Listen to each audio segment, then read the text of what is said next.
Señal directa. Continuamos en Señal Informativa y agradecemos que nos acompañe esta mañana el secretario del Trabajo y Previsión Social en el Estado, Héctor Pizano Ramos. Bienvenido, secretario. Muchas gracias, José Ángel, Sonia, y pues un placer estar una vez más con ustedes y con su amplio auditorio.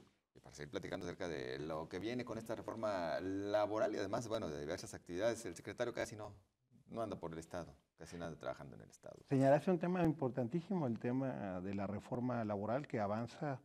Creo que ya en estos días llegaría al Congreso de la Unión, donde tendrán que discutirla, analizarla. Es un asunto trascendental después de 100 años de un modelo de justicia laboral. Transitar a la esfera del Poder Judicial, bueno, trae grandes retos, sobre todo lo hemos señalado en esquemas presupuestales, en un año de recortes. Por eso hemos hecho algunos señalamientos en su momento para que los legisladores los consideren. ¿La que dejó el gobierno de Calderón de poco sirvió realmente? Y hay que decir, esta reforma en materia laboral trascendente inicia desde el 2012 con temas que tienen que ver con contratación, transparencia sindical.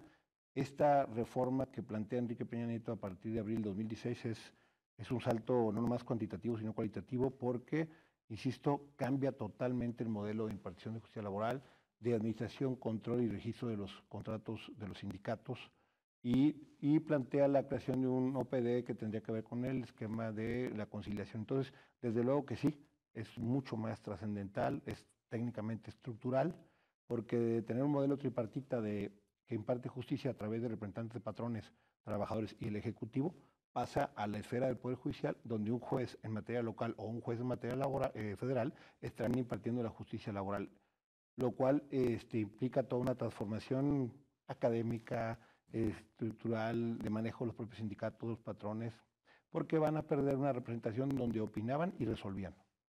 Ahora, Héctor, te tocó, por ejemplo, la transformación que hubo en el sistema penal y las dificultades que hubo para llevarlo del papel a la práctica, que de pronto parecía, o podemos decir, todo está mal, funciona mal, una reforma integral lo modifica. Sin embargo, en el sistema penal no ha sido así.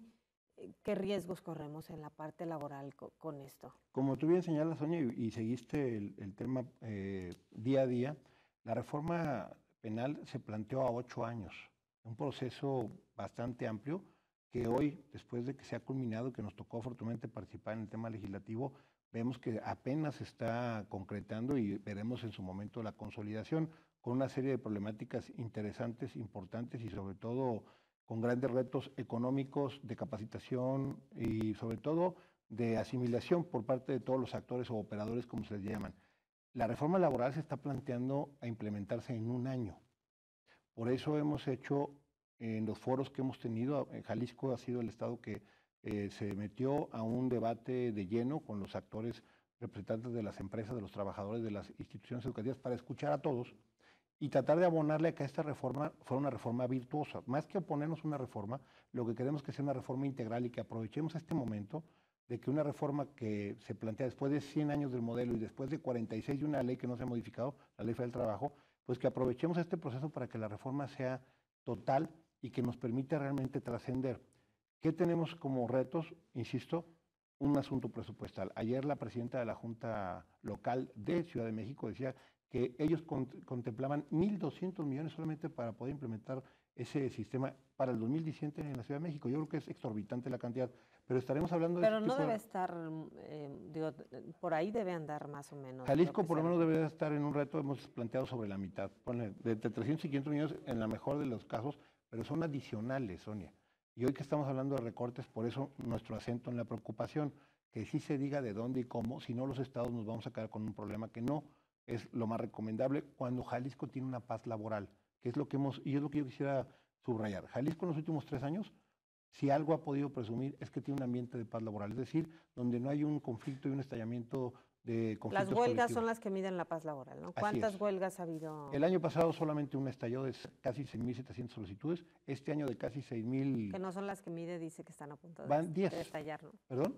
No son las que mide, dice que están a punto de estallar, ¿no? No, es diferente. Las solicitudes son un proceso, los emplazamientos son otro y el estallamiento es el final, que es lo que viene a trastocar la fuente de trabajo. Afortunadamente estos procesos, una el año pasado, 10 este año, las hemos podido resolver en menos de 48 horas sin que afecte la fuente laboral. Este tema, este ambiente que nos permite fomentar la inversión, que Jalisco sigue siendo el primer estado en inversión extranjera directa captada nueva. En generación de empleo ya superamos casi los 80,000 empleos, Sonia. Estamos esperando el último reporte, que nuestra meta era 76,000. Eso es lo que nos preocupa a todos los que estamos involucrados, sobre todo en el gabinete económico, que esta reforma prevea todos los detalles para que sea una reforma virtuosa. Paz laboral, perdón, nada más en este sentido. Paz laboral, bueno, ya sé la respuesta de antemano, pero de cualquier manera no me quedo con la pregunta. ¿U organizaciones sindicales un poquito más agachonas que las que hay en otras entidades del país? Yo creo que aquí hay que hablar de una buena concertación de todas las partes, porque si alguien está interesado en que la fuente de trabajo esté abierta, es el propio líder sindical que representa a los trabajadores, y los trabajadores lo que pretenden es que su fuente de trabajo el día de mañana esté abierta y les paguen su salario a tiempo y que puedan estar pensando en esquemas de productividad para ganar más dinero. Hay que decirlo tal cual. Jalisco transitó de hace 12 años, que éramos un escándalo en tema de desplazamiento y estallamiento de huelgas, a ser un estado modelo, donde aparte que en el modelo nacional no ha estallado una sola huelga de carácter federal en los últimos 3 años, el periodo más amplio en la historia de México sin conflictos laborales de esa naturaleza, que no se han dado sucesos lamentables que trastoquen la vida productiva del país y sobre todo del estado de Jalisco. Jalisco ha ido a través de una comunicación permanente de los líderes empresariales, de los líderes de los trabajadores. Hay que decir, Jalisco tiene más de 1,950 sindicatos registrados, no es cualquier cosa, y con derechos que son totalmente tutelados y velados por quienes tenemos una responsabilidad para ponerse en ejercicio en el momento que lo crean preciso. Tan así que lo hacen, porque estoy diciendo que este año van de 6,000 solicitudes de huelga, pero afortunadamente las empresas y los trabajadores llegan a acuerdos que permiten seguir trabajando con normalidad.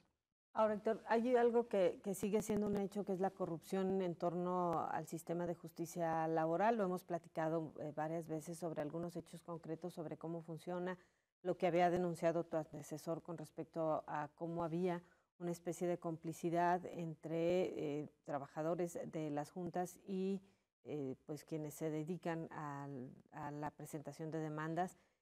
¿Qué ha pasado con esto y qué tanto el desaparecer las juntas y llevar las atribuciones al Poder Judicial podría modificar este esquema? 2 cosas fundamentales, Sonia. Primero, efectivamente todos tenemos un compromiso con buscar cualquier mecanismo para erradicar la corrupción. Nosotros hemos buscado una supervisión más directa, el tema de las denuncias con trascendencia, la reforma que se hizo en mayo del 2015 en el estado de Jalisco, y obviamente buscar acercar los instrumentos para que los ciudadanos, empresarios, trabajadores y propios funcionarios estén denunciando si hay algún acto que se pudiera sugerir o asimilar a un acto de impunidad o de corrupción. Sin embargo, fijar o fundamentar la reforma en corrupción, en rezago o en tema de la necesidad de judicializar la materia laboral sería una falsedad. Primero, porque los procesos laborales ya están judicializados. La última palabra la tiene el juzgado de distrito o el tribunal colegiado.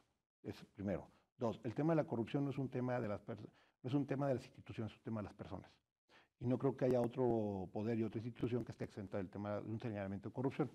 Y por otro lado... Sí, pasarlo al Poder Judicial no eliminará la posibilidad de que exista la corrupción. Tal vez la encarecerá. Entonces, el tema del rezago, pues te encontrarás con que con el cúmulo de asuntos que manejamos hoy actualmente en la Junta, y que por cierto hemos aumentado nuestra efectividad, resolvemos hoy casi el 35% más asuntos que el año pasado, es un asunto que tiene que ver con infraestructura y recursos. Hoy las juntas le costarán al Estado 300 millones, pero tal vez la impartición de justicia en el Poder Judicial le costará 500 millones. Y tal vez así no puedas resolver el tema del rezago, porque tiene que ver con la actividad de las partes, tiene que ver con la promoción y la disposición de resolver los conflictos. Por eso hemos dicho que esta reforma hay que aprovecharla. Más allá de la reforma de cambiar de un poder a otro, la impartición de la justicia, también debemos de cambiar la ley, porque la ley será la misma. Y hemos planteado una serie de iniciativas de reforma que agilizarán los procesos, que los harán más claros y contundentes, modificarán el tema del desahogo de las pruebas, la incorporación tal vez de un recurso para que no tengas que irte hasta el amparo para resolver una controversia de una resolución y tengas que volver a empezar el juicio.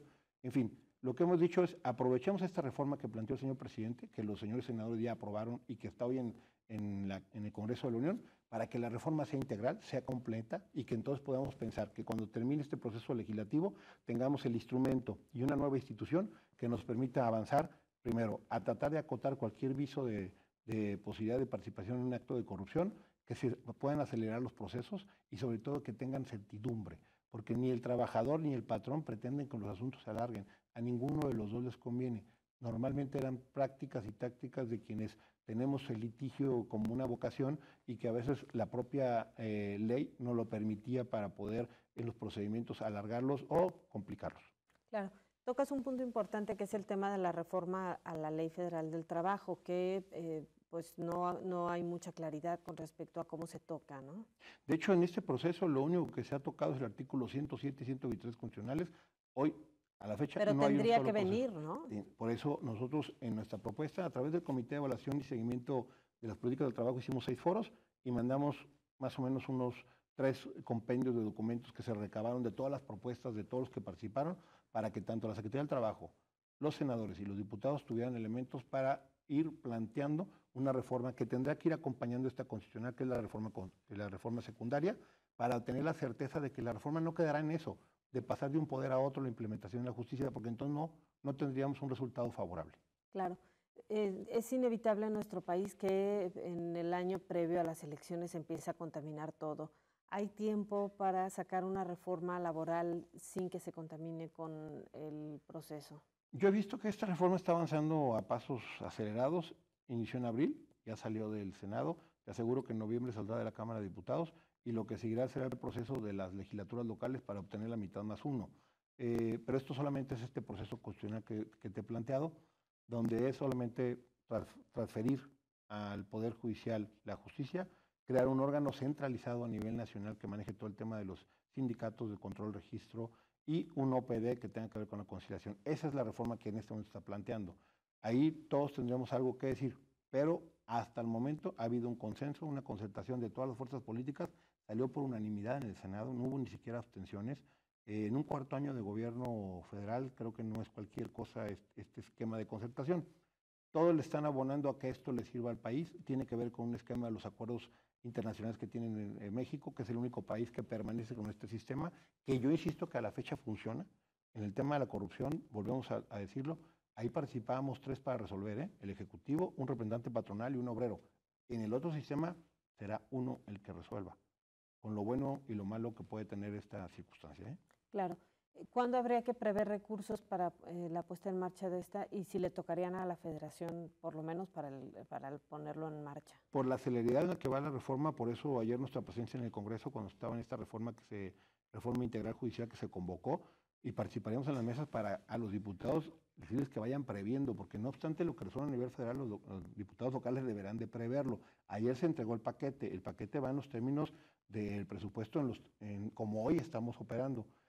También hemos planteado, si la reforma no tiene los recursos económicos ya aparejados, por lo menos en vez de implementarla en un año, que se plantee que tendremos 2 o 3 años para hacerlo, y entonces sí podremos prever presupuestariamente cómo hacerlo.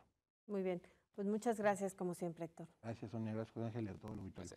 Gracias, es Héctor Pizano, secretario del Trabajo en el Estado. Nosotros hacemos una pausa, regresamos, tenemos más información.